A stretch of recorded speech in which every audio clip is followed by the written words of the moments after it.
The knock at the door wasn't friendly. It wasn't a polite, "Can I borrow some sugar?" kind of knock. No, it was sharp, deliberate, and entitled. The kind of knock you'd expect from someone who thought they owned the place, or at least thought they should.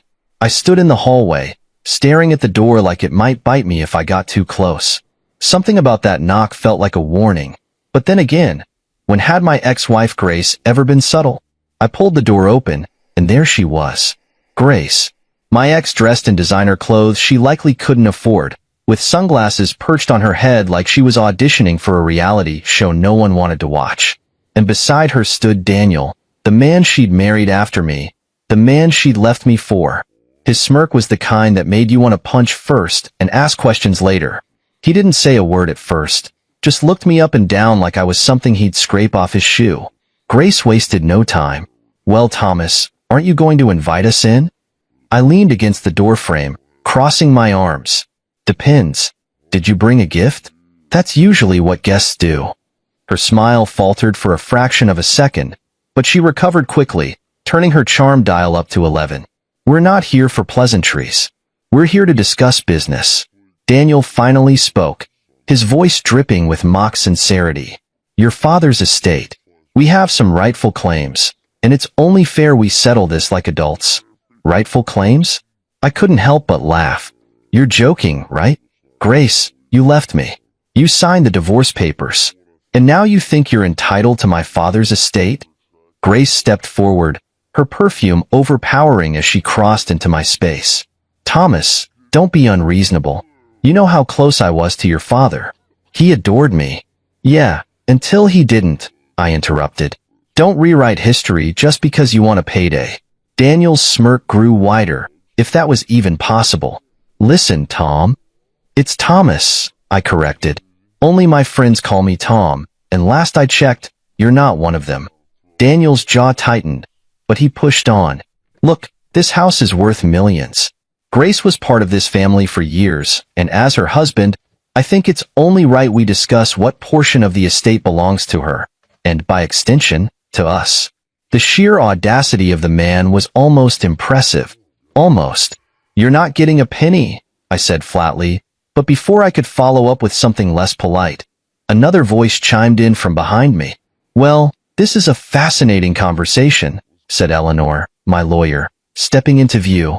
She was holding her leather briefcase in one hand, her tablet in the other, and wearing the kind of calm, confident smile that made you believe she could take down an army with just her pen.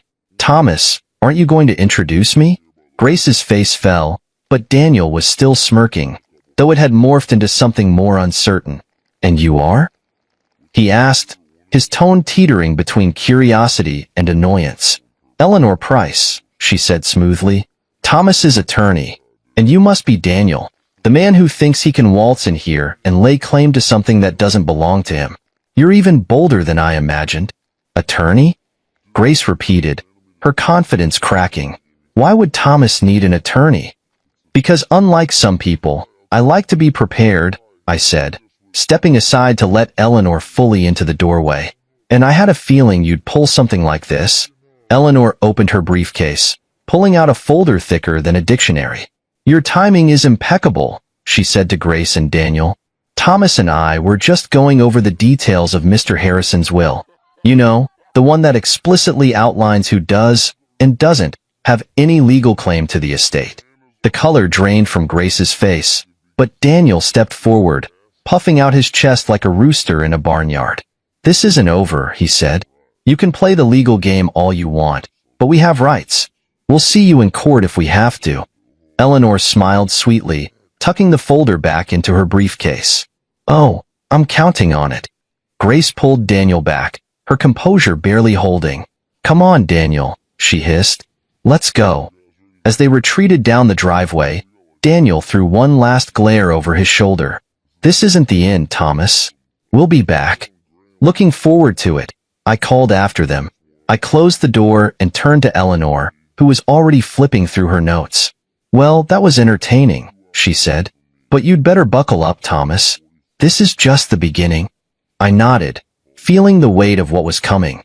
My father's legacy meant everything to me, and if Grace and Daniel thought they could take it from me, They were about to learn how wrong they were. After Grace and Daniel's dramatic departure, I sat down in the living room with Eleanor. She was already pulling out more papers from her briefcase, her expression sharper than ever. "You were right," she said, sliding a thick file across the coffee table toward me. "Your father anticipated this. He was meticulous in preparing for exactly this kind of stunt." I opened the file, finding page after page of legal documents, financial records, and correspondence that my father had quietly compiled over the years. It was overwhelming, like seeing a map of a battle plan I didn't even know I was part of. My father had always been a step ahead, and now, even after his death, he was still guiding me. "What is all this?"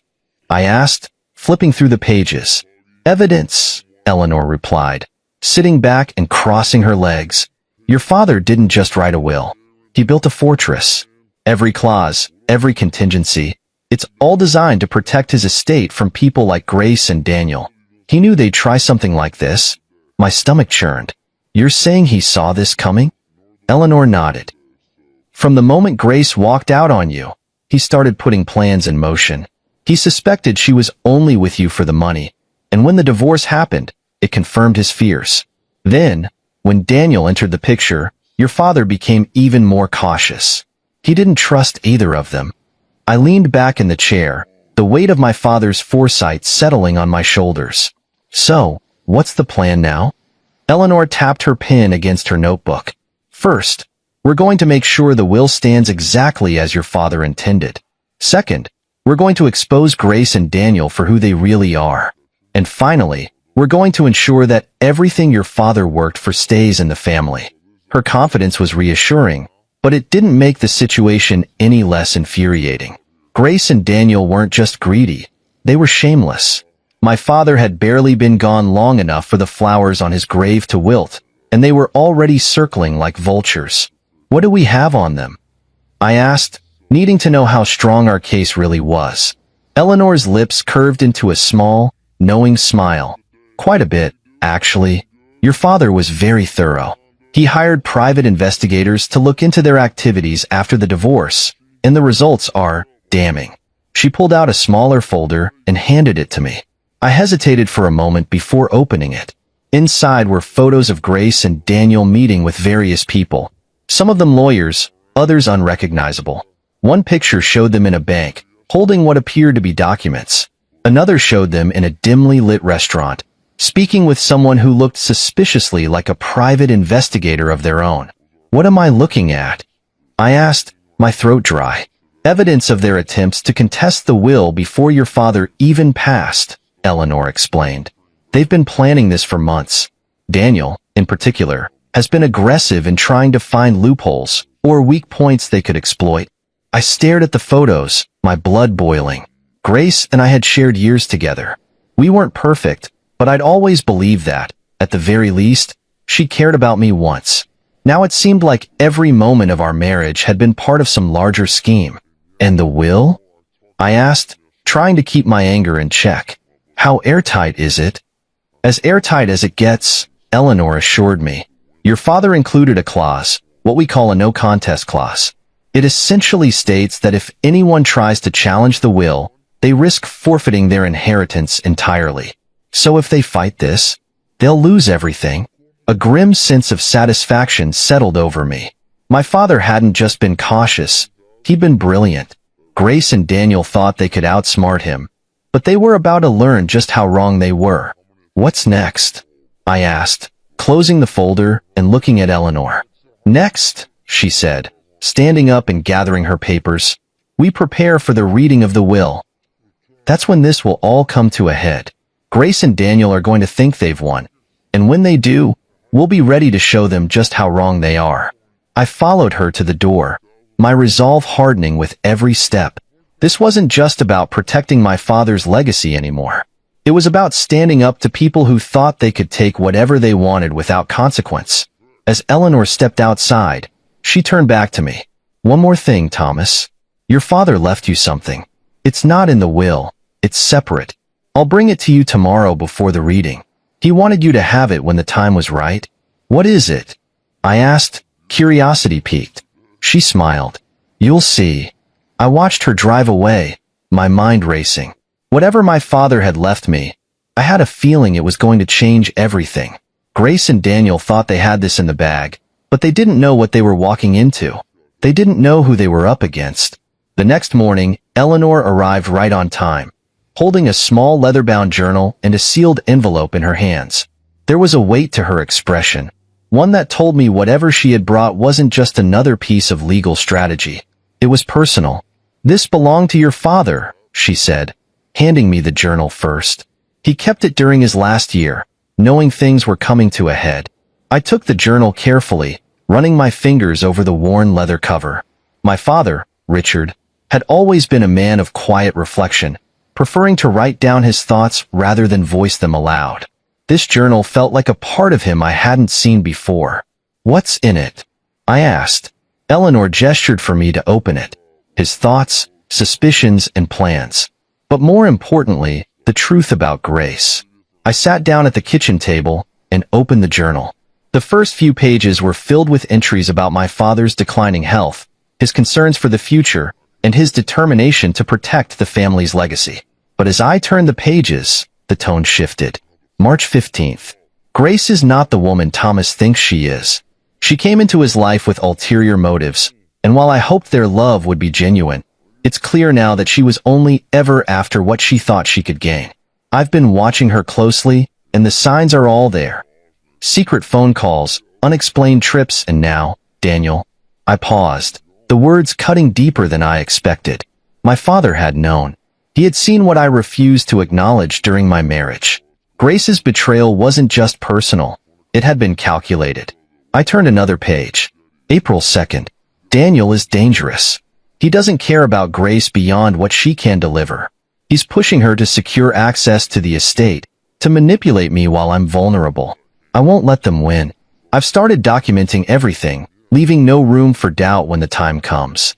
Thomas will see the truth, even if it's painful. My hands trembled as I closed the journal. I looked up at Eleanor, who was watching me carefully. "He knew," I said, my voice hoarse.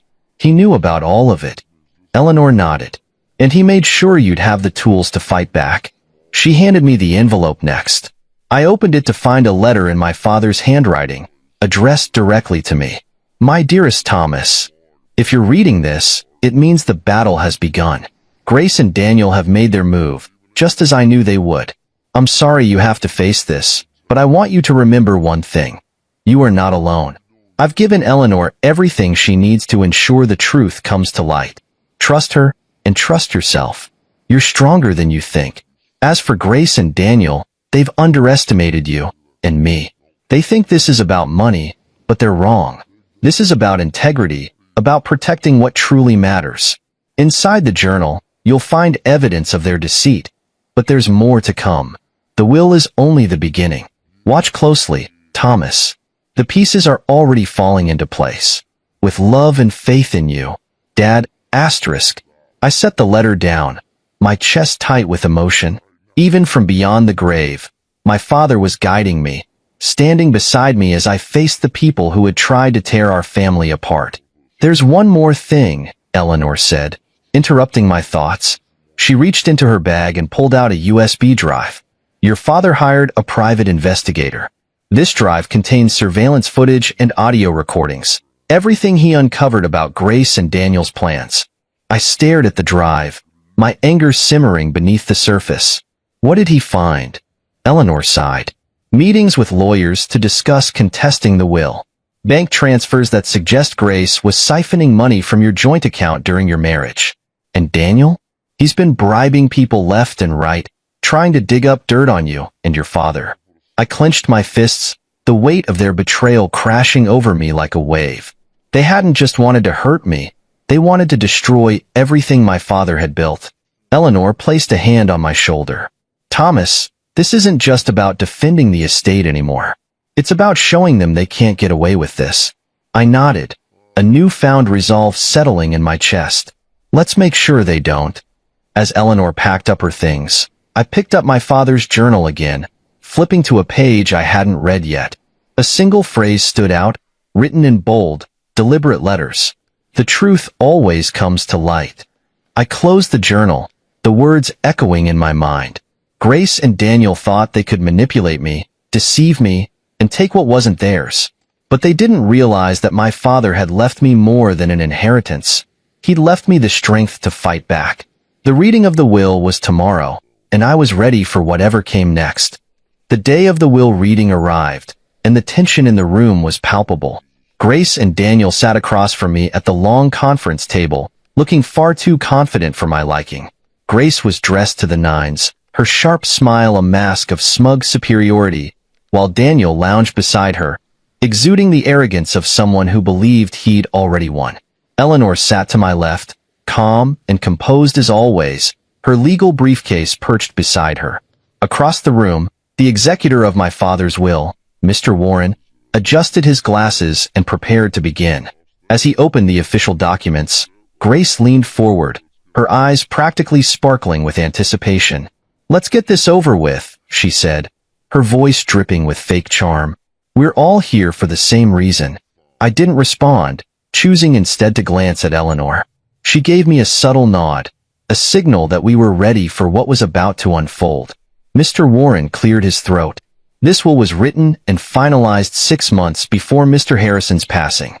It clearly outlines the division of assets, including the estate, business holdings, and financial trusts. Grace practically purred. "Wonderful.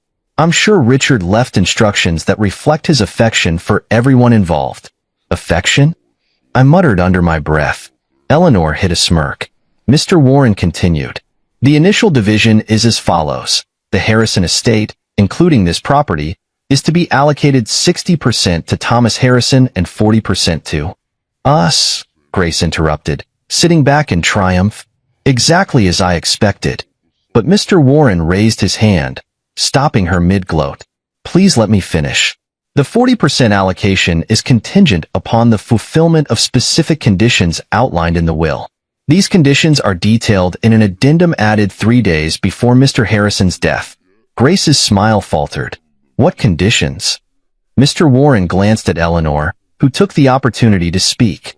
"The conditions involve a clause requiring a thorough investigation of any parties who attempt to claim inheritance under questionable pretenses." Daniel sat up straighter, his smirk replaced with unease. "What does that mean?" Eleanor's voice was steady, but her words hit like a hammer. "It means that any attempt to manipulate Mr. Harrison or his estate activates a no-contest clause. Essentially, if you're caught trying to deceive your way into an inheritance, you lose everything." Grace's confidence began to crack. "This is ridiculous," she snapped. "We've done nothing wrong." Eleanor raised an eyebrow, her expression almost amused. "Really? Then perhaps you'd like to explain these." She reached into her briefcase and pulled out a stack of documents and photographs, sliding them across the table for everyone to see. Grace hesitated, but Daniel snatched them up, flipping through them with increasing panic. "What is this?" he demanded. Eleanor leaned forward, her voice sharp. "Evidence. Photos of the two of you, meeting with lawyers to discuss contesting the will before Richard even passed. Bank statements showing suspicious transfers from Grace's account during her marriage to Thomas. Emails in which you, Daniel, pressured Richard's staff for information about the estate. Shall I go on?" Grace's face turned pale, but she wasn't ready to back down. "These are lies," she said, her voice shaky. "Fabricated to make us look bad." "Lies?" Eleanor echoed, pulling out another piece of paper. "This is a signed statement from one of Richard's nurses, detailing how you, Grace, attempted to bribe her for details about his health and the will. Still think it's fabricated?" Daniel's composure completely crumbled as he threw the photos back onto the table. "This is a setup," he spat. "You're trying to trap us." "No," Eleanor said, her tone icy. "You trapped yourselves. Richard Harrison was one of the sharpest men I've ever known, and he wasn't about to let anyone take advantage of him or his family." Grace's voice rose, desperate now. "This doesn't prove anything. Richard was old, sick. He probably didn't even know what he was signing." Eleanor's eyes narrowed. "Careful, Grace. Claiming that Richard wasn't of sound mind is a dangerous argument when we have evidence proving your attempts to manipulate him.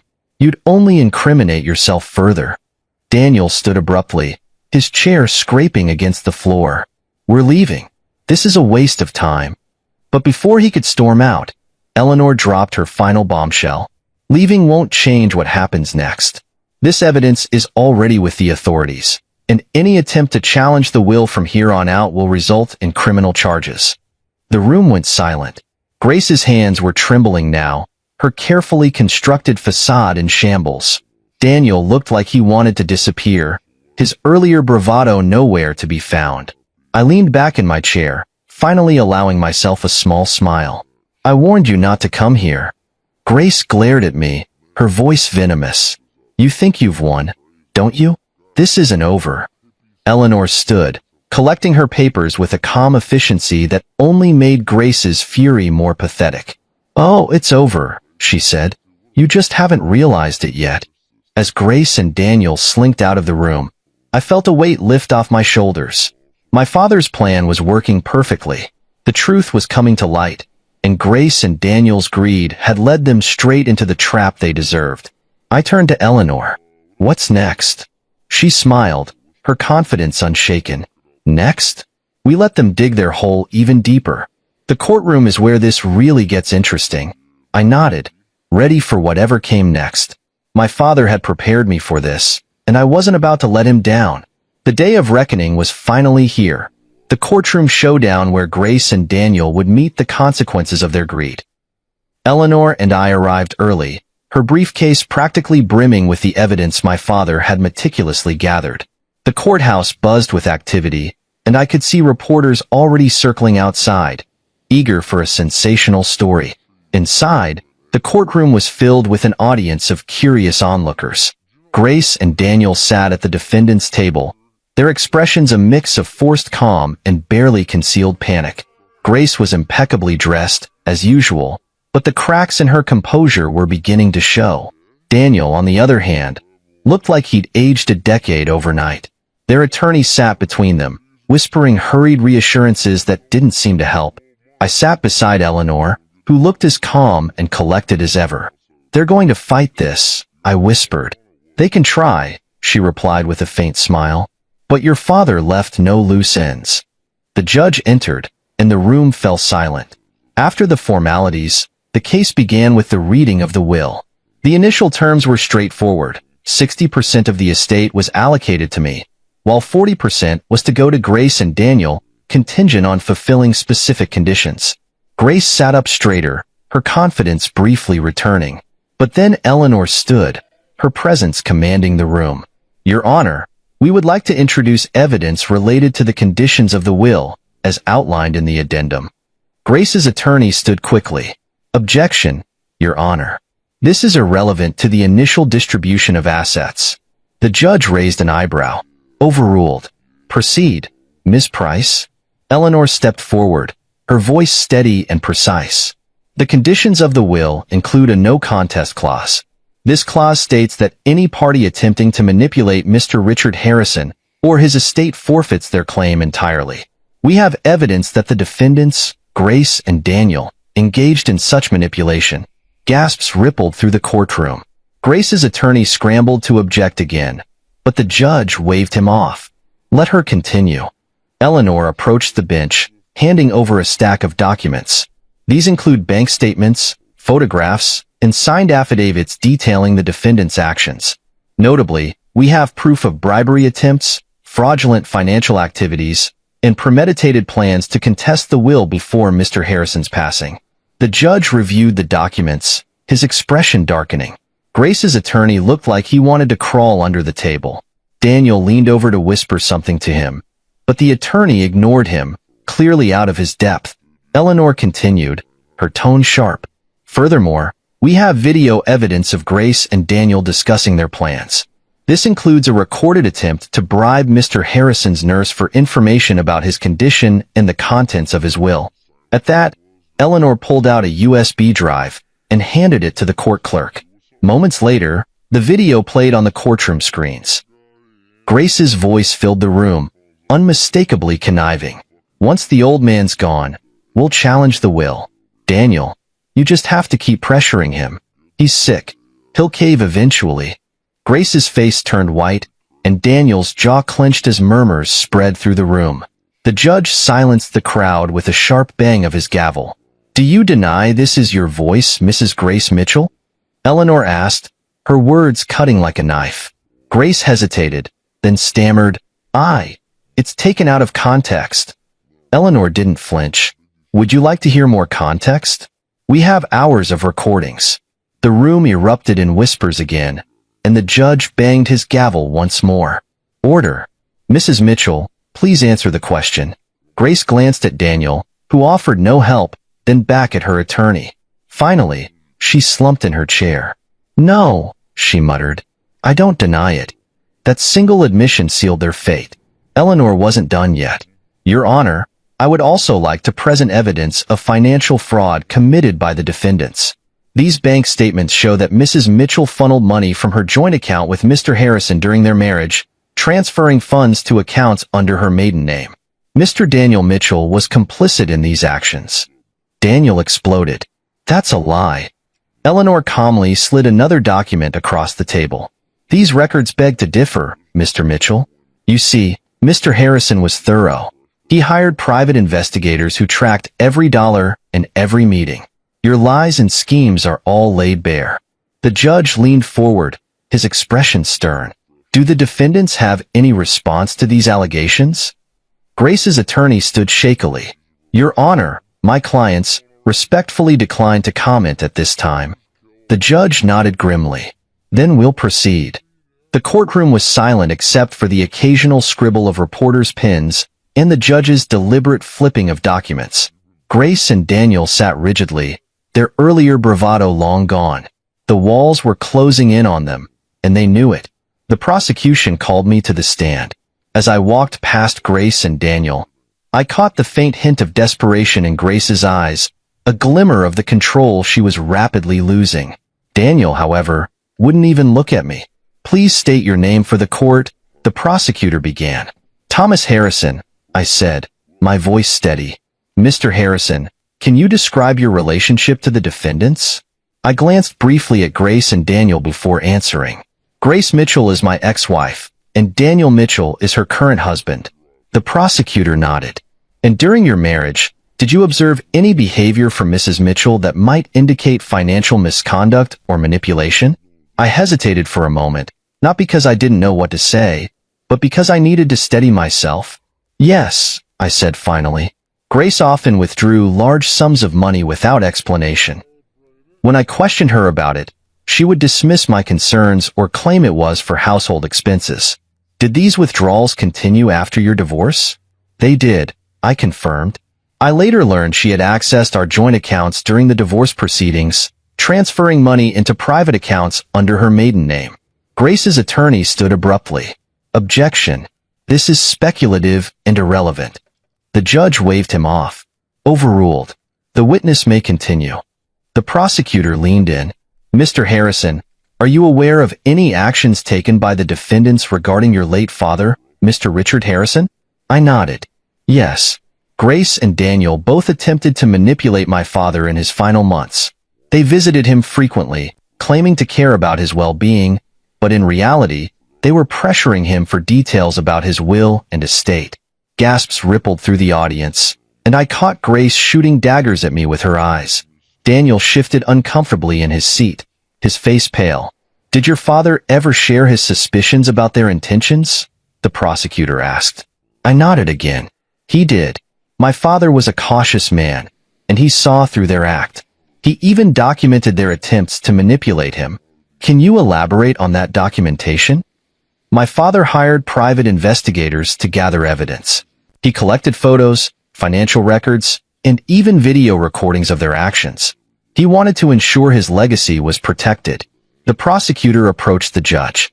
"Your Honor, we would like to submit into evidence the surveillance footage provided by Mr. Richard Harrison." The court clerk loaded the footage onto the screens. The first clip showed Grace and Daniel in a hospital hallway, whispering conspiratorially. Grace's voice echoed through the room. "Once the will is read, we'll contest it. Daniel, you need to keep pushing him. Remind him how much I've sacrificed for this family." The second clip showed Daniel meeting with an unknown man in a parking lot. exchanging a thick envelope. The prosecutor explained, "This is footage of Mr. Mitchell bribing a nurse for confidential information about Mr. Harrison's health." Grace covered her face with her hands, while Daniel sat frozen, his jaw clenched so tightly it looked like it might snap. The courtroom murmured, the air thick with tension. The prosecutor turned back to me. "Mr. Harrison, what impact has this situation had on you?" I took a deep breath. Losing my father was devastating enough, but to watch Grace and Daniel try to exploit his death for their own gain, it's been infuriating and heartbreaking. My father built his legacy with hard work and integrity, and I refuse to let them tarnish it. The prosecutor nodded. "Thank you, Mr. Harrison. No further questions." As I returned to my seat, Grace's attorney rose to cross-examine me, but before he could begin, Grace stood abruptly, her chair screeching against the floor. "This is a sham," she shouted, her voice cracking with desperation. Richard was a stubborn old man who didn't know what he was doing in the end. This so-called evidence doesn't prove anything. The judge banged his gavel. "Mrs. Mitchell, sit down, or I will hold you in contempt." But Grace wasn't done. She pointed a shaking finger at me. "You think you've won, don't you, Thomas? You think you're better than me because you're sitting there with that smug look on your face. Well, let me tell you something. You're nothing. Without your father's money, you'd have nothing." The courtroom erupted in chaos. Reporters scribbled furiously, and the judge's gavel thundered repeatedly. "Order. Mrs. Mitchell, that's enough." Daniel slouched in his chair, his head in his hands, clearly wishing he could disappear. Grace's attorney tried to calm her, but she shoved him away, continuing her tirade. "You'll regret this, Thomas. Mark my words." Two bailiffs approached and began escorting her out of the courtroom. She fought against them, yelling over her shoulder, "This isn't over." The judge ordered a recess, and Eleanor turned to me, her expression satisfied. "Well, that was better than I could have hoped for." Her outburst just sealed their fate. "She completely lost it," I said, still processing what had just happened. Eleanor nodded. The jury saw everything they needed to see. Grace and Daniel's schemes, their entitlement, and now their true colors. As we left the courtroom for a short break, I felt a weight lifting off my shoulders. The evidence was airtight, and Grace's meltdown had only solidified our case. My father's careful planning was paying off, and soon, justice would be served. After the courtroom recess, I returned to my seat, my mind swirling with thoughts of everything that had unfolded.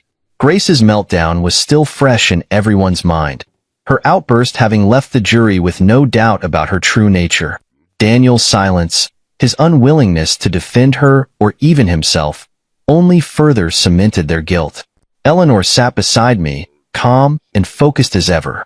But before the judge resumed proceedings, she leaned over and whispered, "There's one more thing your father planned that I haven't shared yet. It's time to play the final card." "What is it?" I asked, my curiosity piqued. She gave me a small, conspiratorial smile. "You'll see soon enough." The judge returned, and the proceedings resumed. The prosecutor stood and announced, "Your Honor, we have one final piece of evidence to submit," a statement recorded by Mr. Richard Harrison shortly before his passing. The room fell silent. Grace, now visibly shaken and pale, exchanged a nervous glance with Daniel. The judge nodded, granting the request, and the court clerk prepared the video.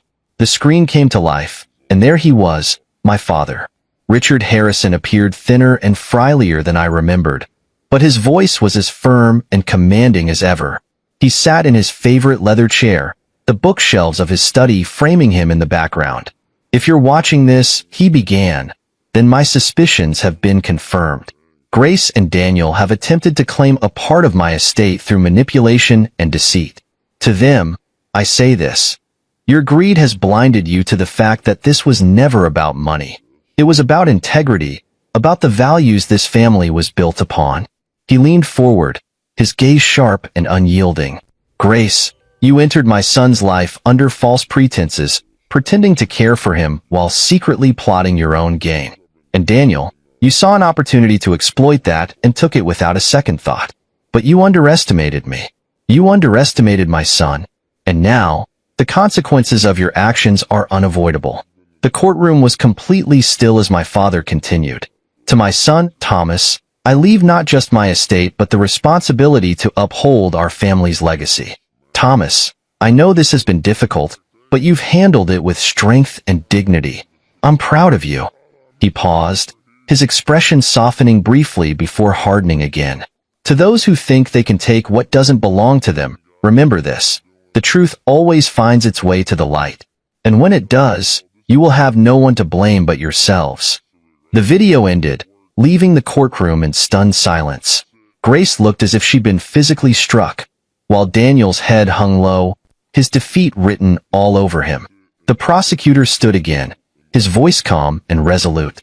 Your Honor, this video, along with the overwhelming evidence presented, demonstrates the defendant's intent to manipulate Mr. Harrison and his estate. We request that the court enforce the no contest clause in Mr. Harrison's will, barring Grace and Daniel Mitchell from receiving any inheritance. Grace's attorney feebly attempted to object, but the judge silenced him with a single raised hand. Enough. The evidence speaks for itself. The judge turned his attention to Grace and Daniel. Your actions have been nothing short of reprehensible. You betrayed a man's trust, manipulated his family, and tried to profit from his passing. The court hereby enforces the no contest clause. Grace and Daniel Mitchell are disqualified from any claim to the Harrison estate. The gavel struck, and it was over. Grace let out a choked gasp, her hand flying to her mouth as if to stifle a scream. Daniel simply slumped in his seat, looking like a man who had lost everything, because he had. As the courtroom emptied, Eleanor and I stayed behind for a moment.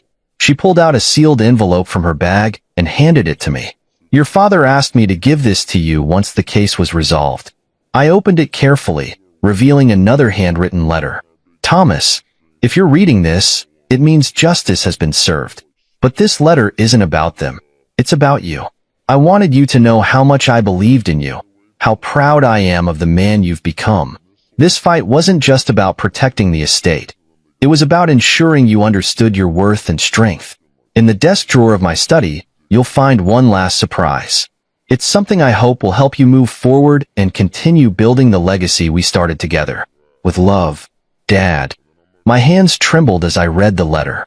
Eleanor smiled softly. He thought of everything, didn't he? I nodded, my throat too tight to speak. Let's go, I finally said. I want to see what he left. Back at the house, I opened the drawer my father had mentioned. Inside, I found another envelope, this one containing a deed. It was for a piece of land adjacent to my father's estate, with a note attached. This is for you, Thomas. I bought it because I knew you'd make something beautiful out of it. Whatever you choose to do, know that I'll always be with you. I sat back, overwhelmed by the depth of my father's foresight and love.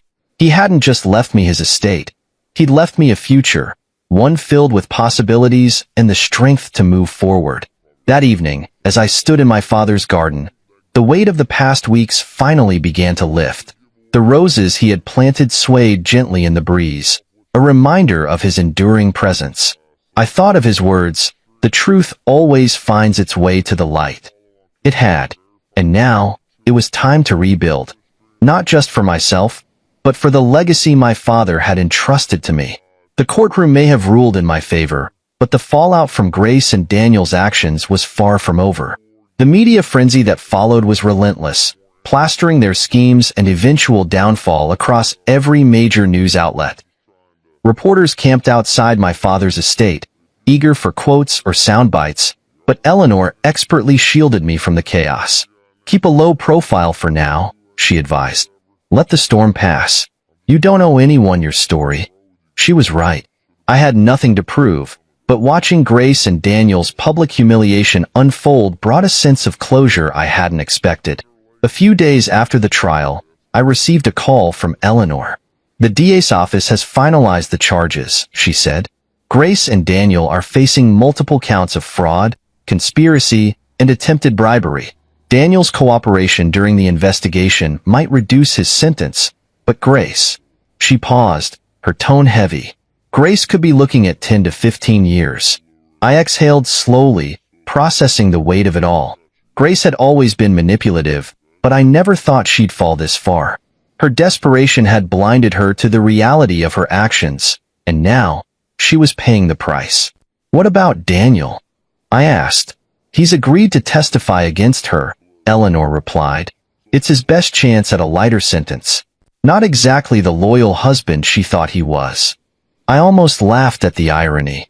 Daniel, who had schemed and plotted alongside Grace, was now throwing her under the bus to save himself. It was poetic justice in a way. The more the police and DA dug into their actions, the more incriminating evidence surfaced. Grace's attempts to manipulate my father weren't her first offense. She had a long history of targeting wealthy individuals, dating back years. Offshore accounts, fake business ventures, and fraudulent documents all pointed to a well-practiced con artist. But this time, she'd made a fatal error, underestimating my father. His meticulous planning and foresight had caught her in a web of her own making. I thought about the private investigators my father had hired, the surveillance footage, the recordings, every piece of evidence he had so carefully gathered. He had known exactly how this would play out, and he had ensured she wouldn't escape accountability. A week after the trial, Eleanor convinced me to hold a brief press conference. Control the narrative, she said.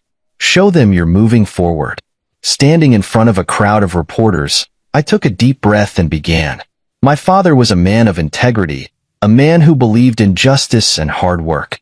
His legacy was never about wealth. It was about the values he instilled in me and everyone who knew him.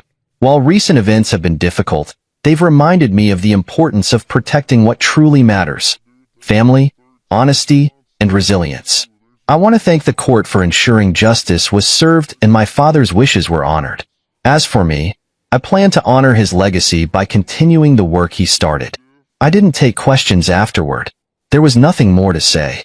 With the court battle behind me, I turned my attention back to the estate. Walking through the house and garden, I felt an overwhelming sense of peace. This wasn't just a house. It was a testament to my father's love and dedication. Every brick, every tree, every flower bed held memories of him. But it wasn't enough to simply preserve what he had built. I wanted to expand it, to create something that would honor his legacy for generations to come. Eleanor and I sat down to discuss the next steps. The land your father bought next to the estate, she said. What do you want to do with it? I thought about it for a long moment before replying. I want to create a public garden, something beautiful and open to everyone. My father believed in sharing what he had, and I think he'd love the idea. Eleanor smiled. Harrison Gardens, she said. It has a nice ring to it. Not long after the press conference, I received an unexpected letter. It was from Grace. I hesitated before opening it, unsure if I even wanted to hear what she had to say. Inside was a single page, her handwriting shaky and uneven. Thomas, I don't expect your forgiveness, but I needed to say this. I was wrong about everything. I let greed and pride destroy what we had, and I regret it more than you'll ever know. You were a good man, and your father was a great one. I failed to see that when it mattered. I don't blame you for what happened. I blame myself. I hope you find peace. Grace. I folded the letter and set it aside. It didn't change anything, but maybe, just maybe, it meant she had finally begun to understand the gravity of her actions. Months passed, and the land my father had purchased began to transform.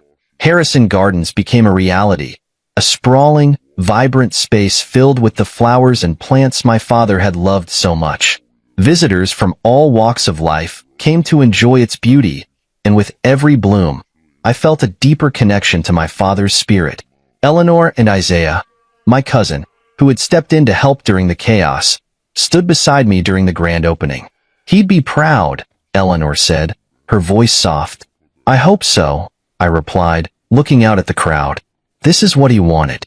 Not just justice, but growth. And that's what it was. Grace and Daniel had tried to take everything from me, but they'd failed. My father's legacy remained intact, stronger than ever. And as the garden bloomed around me, I knew I'd found something even more valuable than justice. I'd found peace. The garden was flourishing. Bright, vibrant flowers swayed gently in the breeze, a living testament to my father's legacy. Harrison Gardens had become more than just a project. It was a symbol of resilience, growth, and new beginnings. Months after the courtroom battles and public fallout, life finally began to settle. The chaos that Grace and Daniel had brought into my life felt like a distant memory, their influence reduced to lessons learned and strength gained. My father's words echoed in my mind often. The truth always finds its way to the light. One morning, Isaiah, my cousin, and one of the few family members who had stood by me, visited the garden. He'd been instrumental in managing the estate while I focused on building something meaningful. "This place is incredible, Thomas," he said, his voice filled with admiration as he walked along the garden paths. "Your father would have loved this." I smiled, wiping my hands on my gardening gloves. He always said beauty can grow in the hardest soil. I think this proves him right. Isaiah nodded, then hesitated. "I've been thinking, maybe it's time to expand this even further. A community center. Maybe? Something that could offer more than just beauty, education, resources, a place where people can connect." His suggestion caught me off guard, but also sparked something in me. My father's legacy wasn't just about the garden. It was about giving back, about building something lasting. I nodded slowly. "Let's do it. Let's make this more than just a garden." One afternoon, as I sorted through old files in my father's study, I came across Grace's letter again. I hadn't thought about it much since the day I read it, but something compelled me to pick it up. Her words still carried the weight of regret, but I didn't feel anger anymore. I didn't feel anything, really, just a quiet sense of closure. Grace and Daniel had made their choices, and they were living with the consequences. I had no intention of responding, but I also had no desire to hold on to the bitterness they tried to leave behind. I placed the letter in a drawer, closing it both literally and figuratively. It was time to let go completely. The day of the official opening for Harrison Gardens was sunny and warm, as if the weather itself was blessing the occasion. Families, couples, and individuals from all over the community came to see what we had built. The laughter of children echoed through the garden, blending with the soft rustle of leaves and the hum of bees. Eleanor stood beside me, holding a cup of coffee. "You did it," she said simply. "We did it," I corrected her. "I couldn't have done this without you." She smiled, raising her cup in a toast. "To Richard Harrison, a man who knew how to plan for everything." "To Dad," I said, raising my own invisible toast. "And to second chances." As the months rolled on, Harrison Gardens grew into something I could never have imagined. We added a small cafe, a library corner, and even hosted workshops on gardening and sustainability. The community center Isaiah suggested became a reality, offering free classes, events, and resources to those in need. The garden had become a hub of life and activity, a place where people came to find peace, connection, and inspiration.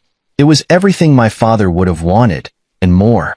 One evening, as I walked through the garden at sunset, I found myself stopping at a small plaque I had placed near the entrance. It read, "In loving memory of Richard Harrison, a man who taught us that even in the hardest soil, something beautiful can grow." I ran my fingers over the engraving, a lump forming in my throat. My father had done more than protect his legacy. He had given me the tools to build one of my own. As I stood there, watching the sun dip below the horizon, I realized something. This was my new beginning. Grace and Daniel were the past, their schemes nothing more than shadows. What mattered now was the life I was building, one bloom at a time. The truth had come to light, justice had been served, and now it was time to move forward, to grow, to bloom, to live. And with that, the journey came full circle, not just for me, but for everyone touched by my father's life and legacy.